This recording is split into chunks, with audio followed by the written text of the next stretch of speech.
Pembacaan Alkitab setahun untuk 20 Februari. Mazmur 24 ayat 1 hingga 10. Kedatangan Raja Kemuliaan dalam Bait Allah. Mazmur Daud. Tuhanlah yang empunya bumi serta segala isinya, dan dunia serta yang diam di dalamnya. Sebab dialah yang mendasarkannya di atas lautan dan menegakkannya di atas sungai-sungai. Siapakah yang boleh naik ke atas gunung Tuhan? Siapakah yang boleh berdiri di tempatnya yang kudus? Orang yang bersih tangannya dan murni hatinya, yang tidak menyerahkan dirinya kepada penipuan dan yang tidak bersumpah palsu.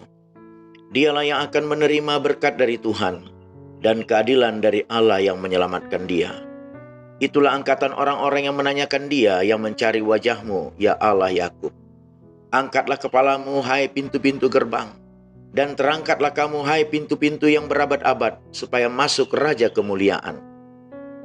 Siapakah itu Raja Kemuliaan? Tuhan jaya dan perkasa. Tuhan perkasa dalam peperangan.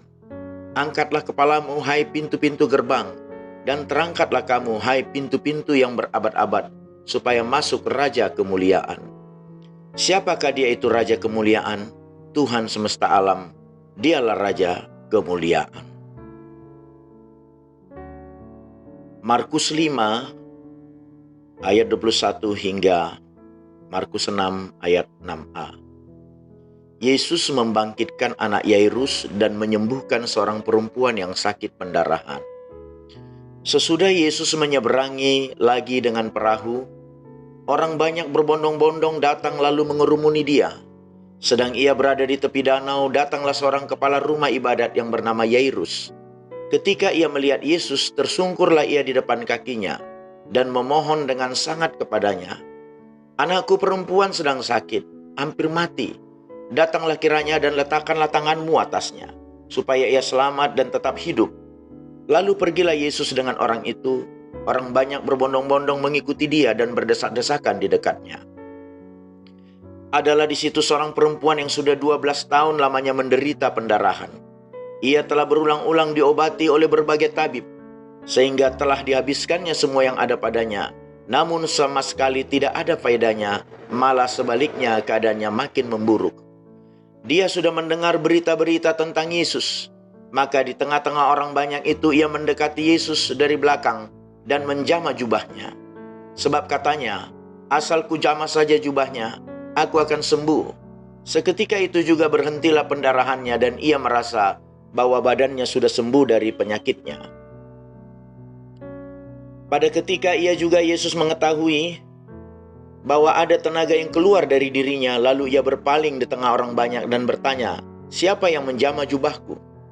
Murid-muridnya menjawab, "Engkau melihat bagaimana orang-orang ini berdesak-desakan dekatmu, dan engkau bertanya, siapa yang menjamah aku?"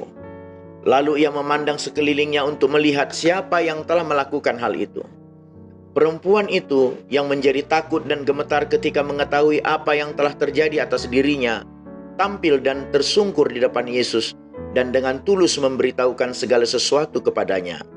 Maka katanya kepada perempuan itu, "Hai anakku, imanmu telah menyelamatkan engkau.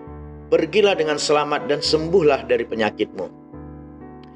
Ketika Yesus masih berbicara, datanglah orang dari keluarga kepala rumah ibadat itu dan berkata, "Anakmu sudah mati.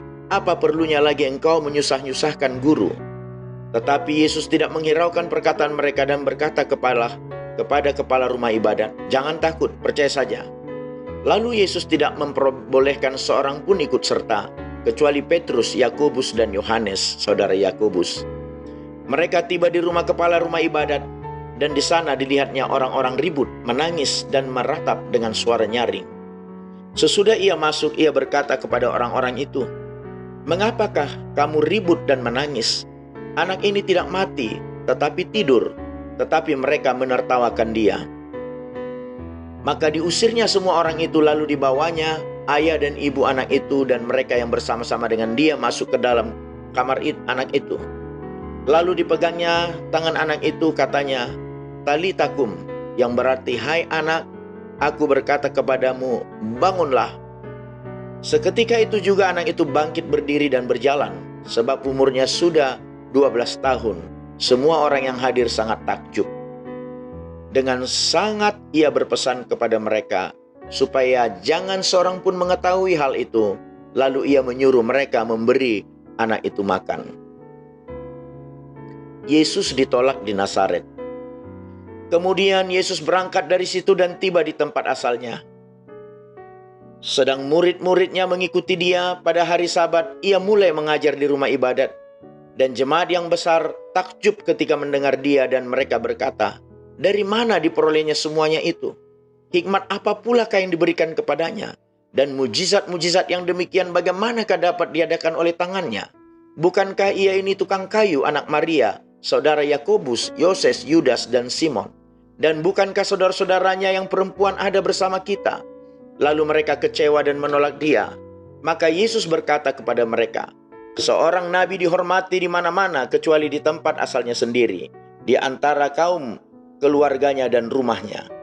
Ia tidak dapat mengadakan satu mujizat pun di sana, kecuali menyembuhkan beberapa orang sakit dengan meletakkan tangannya atas mereka." Ia merasa heran atas ketidakpercayaan mereka. Keluaran 27 ayat 1 hingga Keluaran 28 ayat 43. Mengenai mezbah korban bakaran. Haruslah engkau membuat mezbah dari kayu penaga, 5 hasta panjangnya dan 5 hasta lebarnya. Sehingga mezbah itu 4 persegi, tetapi jika hastanya tingginya 3 hasta tingginya, haruslah engkau membuat tanduk-tanduknya pada keempat sudutnya. Tanduk-tanduknya itu haruslah seiras dengan mezbah itu, dan haruslah engkau menyalutnya dengan tembaga. Juga harus engkau membuat kuali-kualinya, tempat menaruh abunya, dan sodok-sodoknya dan bokor-bokor penyiramannya, garpu-garpunya dan perbaraan-perbaraannya. Semua perkakasnya itu harus kau buat dari tembaga. Haruslah engkau membuat untuk itu kisi-kisi, yakni jala-jala tembaga. Dan pada jala-jala itu haruslah kau buat 4 gelang tembaga pada keempat ujungnya. Haruslah engkau memasang jala-jala itu di bawah jalur mezbah itu, mulai dari sebelah bawah sehingga jala-jala itu sampai setengah tinggi mezbah itu. Haruslah engkau membuat kayu-kayu pengusung untuk mezbah itu, kayu-kayu pengusung dari kayu penaga dan menyalutnya dengan tembaga. Kayu-kayu pengusungnya itu haruslah dimasukkan ke dalam gelang-gelang itu, dan kayu-kayu pengusung itu haruslah ada pada kedua rusuk mezbah itu.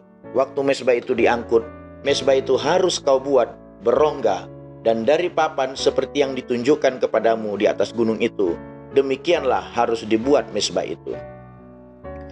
Mengenai pelataran. Haruslah engkau membuat pelataran kemah suci. Untuk pelataran itu pada sebelah selatan harus dibuat layar dari lenan halus yang dipintal benangnya. 100 harta panjangnya pada sisi yang satu itu. Tiang-tiangnya harus ada 20, dan alas-alas tiang itu harus 20 dari tembaga. Tetapi kaitan-kaitan tiang itu dan penyambung-penyambungnya harus dari perak. Demikian juga pada sebelah utara, pada panjangnya harus ada layar yang 100 harta panjangnya. Tiang-tiangnya harus ada 20, dan alas-alas tiang itu harus 20 dari tembaga. Tetapi kaitan-kaitan tiang itu dan penyambung-penyambungnya harus dari perak. Dan pada lebar pelataran itu pada sebelah barat harus ada layar yang 50 hasta, dengan 10 tiangnya dan 10 alas tiangnya itu. Lebar pelataran itu, yaitu bagian muka pada sebelah timur, harus 50 hasta, yakni 15 hasta layar untuk sisi yang satu di samping pintu gerbang itu, dengan 3 tiangnya dan 3 alas tiang itu. Dan juga untuk sisi yang kedua di samping pintu gerbang itu 15 hasta layar, dengan 3 tiangnya dan 3 alas tiang itu. Tetapi untuk pintu gerbang pelataran itu, tirai 20 hasta dari kain ungu tua dan kain ungu muda, kain kirmizi dan dari lenan halus yang dipintal benangnya, tenunan yang berwarna-warna, dengan 4 tiangnya dan 4 alas-alas tiang itu. Segala tiang yang mengelilingi pelataran itu haruslah dihubungkan dengan penyambung-penyambung perak, dan kaitan-kaitannya harus dari perak dan alas-alasnya dari tembaga. Panjang pelataran itu harus 100 hasta, lebarnya 50 hasta dan tingginya 5 hasta, dari lenan halus yang dipintal benangnya, dan alas-alasnya harus dari tembaga. Adapun segala perabotan untuk seluruh perlengkapan kemah suci, dan juga segala patoknya dan segala patok pelataran, semuanya harus dari tembaga. mengenai minyak untuk lampu. Haruslah kau perintahkan kepada orang Israel supaya mereka membawa kepadamu minyak zaitun, tumbuk yang murni untuk lampu, supaya orang dapat memasang lampu agar tetap menyala. Di dalam kemah pertemuan di depan tabir yang menutupi tabut hukum, haruslah Harun dan anak-anaknya mengaturnya dari petang sampai pagi di hadapan Tuhan. Itulah suatu ketetapan yang berlaku untuk selama-lamanya bagi orang Israel turun-temurun. Mengenai pakaian imam, engkau harus menyuruh abangmu Harun bersama-sama dengan anak-anaknya datang kepadamu dari tengah-tengah orang Israel untuk memegang jabatan imam bagiku. Harun dan anak-anak Harun, yakni Nadab, Abihu, Eleazar, dan Itamar. Haruslah engkau membuat pakaian kudus bagi Harun abangmu sebagai perhiasan kemuliaan. Haruslah engkau mengatakan kepada semua orang yang ahli, yang telah kupenuhi dengan roh keahlian, membuat pakaian Harun, untuk menguduskan dia supaya dipegangnya jabatan iman bagiku. Inilah pakaian harus dibuat mereka: tutup dada, baju efod, gamis, kemeja yang ada raginya, serban dan ikat pinggang. Demikianlah mereka harus membuat pakaian kudus bagi Harun abangmu dan bagi anak-anaknya, supaya ia memegang jabatan imam bagiku. Untuk itu haruslah mereka mengambil emas, kain ungu tua dan kain ungu muda, kain kirmizi dan lenan halus. Baju efod itu harus dibuat mereka dari emas, kain ungu tua dan kain ungu muda, kain kirmizi dan lenan halus yang dipintal benangnya, buatan seorang ahli. Haruslah ada pada baju efod itu 2 tutup bahu yang disambung kepadanya. Pada kedua ujungnya lah harus baju efod itu disambung. Sabuk pengikat yang ada pada baju efod itu haruslah sama buatannya dan seiras dengan baju efod itu, yakni dari emas, kain ungu tua, kain ungu muda, kain kirmizi dan lenan halus yang dipintal benangnya. Haruslah kau ambil 2 permata krisopras dan mengukirkan nama para anak Israel pada permata itu. 6 dari nama mereka itu pada permata yang pertama dan ke-6 nama lagi pada permata yang kedua, menurut urutan kelahirannya. Seperti buatan seorang pengasah permata diukirkan seperti meterai, demikianlah harus kau ukirkan pada kedua permata itu nama para anak Israel. Dililit dengan ikat emas harus kau buat permata itu. Kemudian haruslah kau taruh kedua permata itu pada kedua tutup bahu baju efod sebagai permata peringatan untuk mengingat orang Israel. Maka ke hadapan Tuhan haruslah Harun membawa nama mereka di atas kedua tutup bahunya dan menjadi tanda peringatan. Haruslah kau buat ikat emas dan 2 untai dari emas murni. Sebagai utas haruslah kau buat itu, yang buatannya sebagai tali berjalin, dan haruslah kau pasang untuk berjalin itu pada ikat itu. Haruslah engkau membuat tutup dada pernyataan keputusan, buatan seorang ahli, buatannya sama dengan baju efod. Demikianlah harus engkau membuatnya, yakni dari emas, kain ungu tua, kain ungu muda, kain kirmizi dan lenan halus yang dipintal benangnya, haruslah engkau membuatnya. Haruslah itu 4 persegi lipat 2, sejengkal panjangnya dan sejengkal lebarnya. Haruslah kau tatah itu dengan permata tatahan, 4 jajar permata, permata yaspis merah, krisolit, malakit. Itulah jajar yang pertama. Jajar yang kedua, permata batu darah, lazurit, yaspis hijau. Jajar yang ketiga, permata ambar, akik kecubung.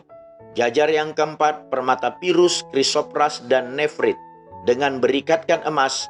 Demikianlah permata-permata itu dalam tatahannya. Sesuai dengan nama para anak Israel, permata itu haruslah 12 banyaknya, dan pada tiap-tiap permata haruslah ada diukirkan seperti meterai nama salah satu suku dari yang 12 itu. Juga haruslah kau buat untuk tutup dada itu untai berpilin, yang buatannya sebagai tali berjalin dari emas murni. Juga haruslah kau buat untuk tutup dada itu 2 gelang emas, dan kedua gelang itu harus kau pasang pada kedua ujung tutup dada. Haruslah kedua untai emas yang berjalin itu kau pasang pada kedua gelang itu, pada ujung tutup dada. Kedua ujung lain dari kedua untai berjalan itu haruslah kau pasang pada kedua ikat emas itu. Demikianlah kau pasang pada tutup bahu baju efod di sebelah depannya. Haruslah engkau membuat 2 gelang emas dan membubuhnya pada kedua ujung tutup dada itu, pada pinggirnya yang sebelah dalam yang berhadapan dengan baju efod. Juga haruslah engkau membuat 2 gelang emas dan memasangnya pada kedua tutup bahu baju efod, di sebelah bawah pada bagian depan, dekat ke tempat persambungannya, di sebelah atas sabuk baju efod. Kemudian haruslah tutup dada itu dengan gelangnya diikatkan kepada gelang baju efod dengan memakai tali ungu tua, sehingga tetap di atas sabuk baju efod, dan tutup dada itu tidak dapat bergeser dari baju efod. Demikianlah di atas jantungnya harus dibawa Harun nama para anak Israel pada tutup dada pernyataan keputusan itu, apabila ia masuk ke dalam tempat kudus, supaya menjadi tanda peringatan yang tetap di hadapan Tuhan. Dan di dalam tutup dada pernyataan keputusan itu haruslah kau taruh Urim dan Tumim. Haruslah itu di atas jantung Harun apabila ia masuk menghadap Tuhan, dan Harun harus tetap membawa keputusan bagi orang Israel di atas jantungnya di hadapan Tuhan. Haruslah kau buat gamis baju efod dari kain ungu tua seluruhnya. Lehernya haruslah di tengah-tengahnya. Lehernya itu harus mempunyai pinggir sekelilingnya, buatan tukang tenun, seperti leher baju zirah haruslah lehernya itu, supaya jangan koyak. Pada ujung gamis itu haruslah kau buat buah delima dari kain ungu tua, kain ungu muda dan kain kermisi, pada sekeliling ujung gamis itu, dan di antaranya berselang-selang giring-giring emas, sehingga 1 giring-giring emas dan 1 buah delima selalu berselang-seling pada ujung gamis itu. Haruslah gamis itu dipakai Harun apabila ia menyelenggarakan kebaktian, dan bunyinya harus kedengaran apabila ia masuk ke dalam tempat kudus di hadapan Tuhan, dan apabila ia keluar pula, supaya ia jangan mati. Juga haruslah engkau membuat patam dari emas murni, dan pada patam itu kau diukirkan seperti materai, kudus bagi Tuhan. Haruslah patam itu engkau beri bertali ungu tua, dan haruslah itu dilekatkan pada serban di sebelah depan serban itu. Patam itu haruslah ada pada dahi Harun, dan Harun harus menanggung akibat kesalahan terhadap segala yang dikuduskan oleh orang Israel, yakni terhadap segala persembahan kudusnya. Maka haruslah patam itu tetap ada pada dahinya, sehingga Tuhan berkenan akan mereka. Haruslah engkau menenun kemeja dengan ada raginya dari lenan halus, dan membuat serban dari lenan halus, dan haruslah kau buat ikat pinggang dari tenunan yang berwarna-warna. Juga bagi anak-anak Harun haruslah kau buat kemeja-kemeja, dan haruslah kau buat ikat-ikat pinggang bagi mereka, dan destar-destar haruslah kau buat bagi mereka, untuk menjadi perhiasan kemuliaan. Maka semuanya itu haruslah kau kenakan kepada abangmu Harun bersama-sama dengan anak-anaknya. Kemudian engkau harus mengurapi, mentabiskan dan menguduskan mereka, sehingga mereka dapat memegang jabatan iman bagiku. Buatlah celana-celana lenan bagi mereka untuk menutupi daging auratnya. Celana itu haruslah dari pinggang sampai pada paha panjangnya. Harun dan anak-anaknya haruslah memakainya apabila mereka masuk ke dalam kemah pertemuan, atau apabila mereka datang ke mezbah untuk menyelenggarakan kebaktian di tempat kudus, supaya mereka jangan membawa kesalahan kepada dirinya lalu mati. Itulah suatu ketetapan untuk selama-lamanya baginya dan bagi keturunannya. Inspirasi Alkitab. Menghampiri Allah dengan kesucian. Hanya melalui Yesus kita dapat disucikan dan didekatkan pada Tuhan. Sebab oleh satu korban saja ia telah menyempurnakan untuk selama-lamanya mereka yang ia kuduskan, dalam Ibrani 10 ayat 14. Orang-orang yang datang kepada Yesus tampaknya memiliki rasa rindu untuk masuk ke dalam hadirat Allah yang kudus. Memiliki niat untuk menyembah, seperti Yairus bersujud di kakinya. Wanita yang sakit itu jatuh tersungkur. Wanita yang telah menderita penyakit kronis selama 12 tahun. Dia bertekad ingin menghampiri Tuhan dengan berkata, asal kujamah saja jubahnya aku akan sembuh. Berjumpa dengan Tuhan pada perjanjian lama dinyatakan sebagai tempat kemah pertemuan, di mana Allah bertemu dengan Musa dan para imam. Masuk ke hadirat Tuhan merupakan hal yang luar biasa. Penulis Ibrani menjelaskan bagaimana semua ini mengarah pada Yesus. Kemah suci hanyalah gambaran dan bayangan dari apa yang ada di sorga. Tuhan memberkati.